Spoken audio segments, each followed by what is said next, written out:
What is up, you guys? Today, we are going to be answering the question of whether you should buy a duplex or a triplex or a quad or any sort of investment property.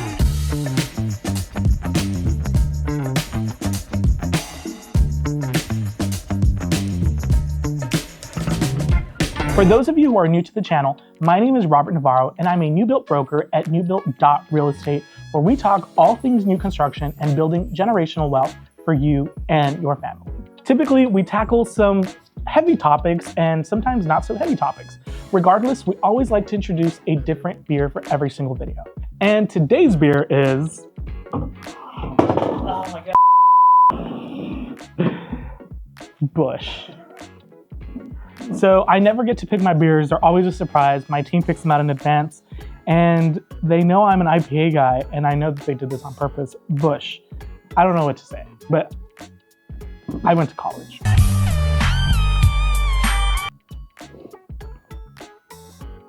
This is a very, very, very light beer. Super easy drink. I'm not saying what you should and shouldn't do this one, but this is a really good, like, chugging beer, funnel, whatever it is, get creative. It's just a light beer. It's a good beer. You can drink plenty of these, but I'm not gonna lie, like, you need a lot of these to really get to somewhere. Whereas like some of the other beers that we talk about that are like 9%, you just need a couple and you're having a great rest of your service, church, whatever you're doing that day. So should you buy a duplex or any sort of like multi-unit, multi-family housing? The answer, in my opinion, right off the bat is always yes. But the reality is, guys, it is not for everybody. Reasons you should do it. One is passive income. You know, someone else is paying your mortgage. Mitigating risk, right? Because now you have additional income to kind of help offset that mortgage. And fourth is you now have an investment portfolio that you've started to build using it as your primary home, or purchasing it using your primary home. What a lot of people do not know is you can actually purchase up to a fourplex, so a duplex, triplex, and a fourplex, using a regular conventional or FHA loan with a minimum of 3.5% down.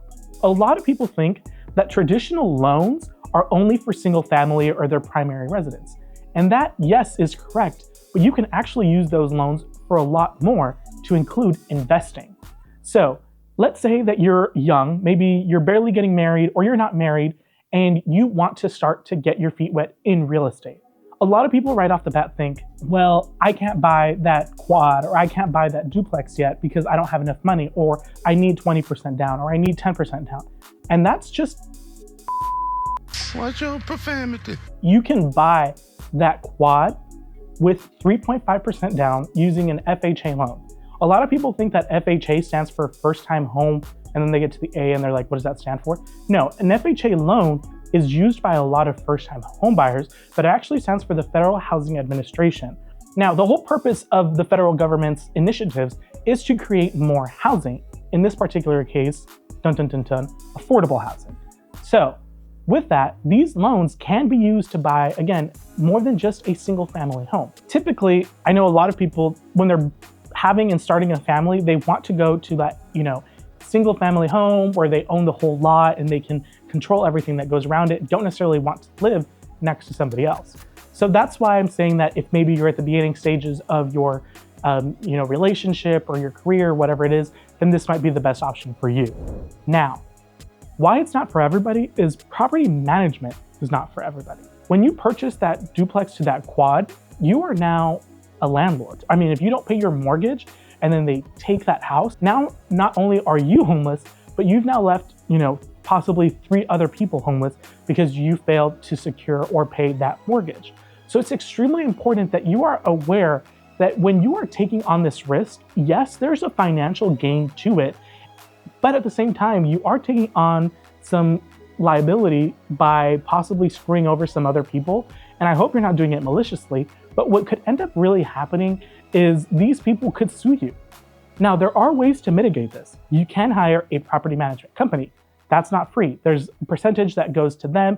Typically, it's anywhere from like 6 to 10% or even more, depending on the city or state that you're in. Regardless, you can mitigate that risk. But it's extremely important to understand that just because you are handing off that ownership or that responsibility to a third party, such as a property management company, doesn't completely say, you know what, you're no longer liable for any sort of suit or anything like that. At the end of the day, you are the landlord, you are the owner, you are the one that's going to be responding to any sort of issues, even if it's mismanaged by that property management company. There's a lot of pros and there's a lot of cons, but I would genuinely say that the pros outweigh the cons. Now, multi-unit is not always a good investment. If you're purchasing a $600,000 house and you can purchase a quad for $600,000, then that's apples to apples. But sometimes people will say, well, I can afford a $300,000 single family home, but if I use the income to qualify for additional money, I can purchase a quad for $600,000. Then that might be, advantageous. But at the end of the day, is the cash flow there?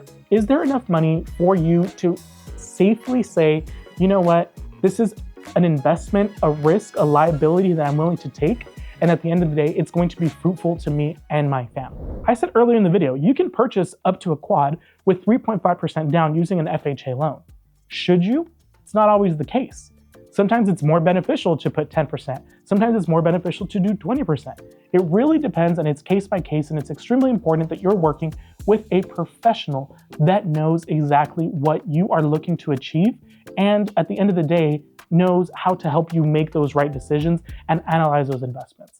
Here at NewBuilt.Real Estate, all we do is new construction. So in this particular example, we do have clients that come up to us that are looking to build quads, that are looking to build, multi-units. And in that regard, we advise them all day, every single day. At the end of the day, my goal is to serve you where you want to or need to be served, whether it be in financial planning, whether it be in building generational wealth, whether it just be maybe, some good beers. It's a good beer. It got me through college. Regardless of, at the end of the day, this channel is meant to help you understand and navigate the world of real estate.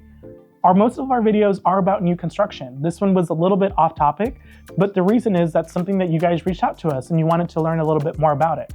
So if this video helped you, please like and subscribe. Leave a comment if there's maybe questions that we didn't get to. We can always do a follow-up video.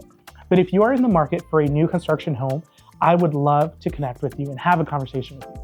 Click the link below and schedule a call with me, and we'll see you guys next time. Cheers.